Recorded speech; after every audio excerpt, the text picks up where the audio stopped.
On September 9, 2022, Queen Elizabeth II passed away at the age of 96 after being the longest reigning monarch of Britain for slightly over 70 years. This news came after a statement made by Buckingham Palace the day prior to her death said that she was under medical supervision at Balmoral Castle, where doctors expressed concern for Her Majesty's health. News of her death sparked anti-white hatred towards the royal family, with anti-whites saying they have not done enough to atone for slavery, colonialism, and other supposed grievances. In the past, the royal family has villainy signaled to anti-whites their sorrow and regrets about slavery, with the now King Charles III giving a speech in Barbados in 2021.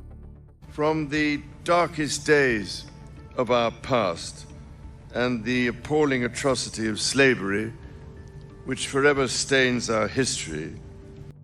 Prince William and Duchess Kate Middleton also went on a tour of colonial Caribbean nations in early 2022 in hopes to appease anti-whites about slavery, with Prince William giving this speech. I want to express my profound sorrow. Slavery was abhorrent, and it should never have happened.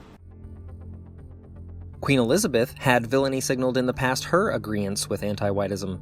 In her Christmas message in 2004, she lauded the white erasure of the country and told Britons that they need to welcome it by saying, quote, "Diversity is a strength, not a threat," end quote. So, it comes as no surprise when years later in September of 2021, a royal aide reported that the Queen and royal family supported the anti-white terrorist organization known as BLM after the summer of anti-white terror in 2020. However, villainy signaling over slavery and supporting an anti-white terrorist organization has not been enough to appease anti-whites. After her death, there was an eruption of celebration over it on social media, with hashtags such as Black Twitter and Irish Twitter trending with celebrations of her death. One such tweet that made headlines was made by an anti-white Carnegie Mellon University professor by the name of Unju Anya, who said, quote, "I heard the chief monarch of a thieving, raping, genocidal empire is finally dying. May her pain be excruciating," end quote. Multiple regime media outlets also ran articles and news segments on the, quote, "evils of British colonialism," end quote, and the monarchy's ties to it. One example being anti-white CNN news anchor Zain Asher stating on a news segment titled, "Many nations' ties to British monarchy complicated by colonial history," that, quote, "There is now an understanding how much money the royal family may have made from slavery. Their involvement in colonialism, and there are calls for reparations, right?"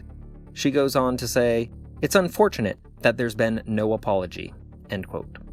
This, of course, comes after the royal family repeatedly villainy signaled their regret about slavery and demonstrating their compliance with anti-whiteism, proving that if you are a white person, no amount of anti-whiteism is ever enough to appease anti-whites, not even in death.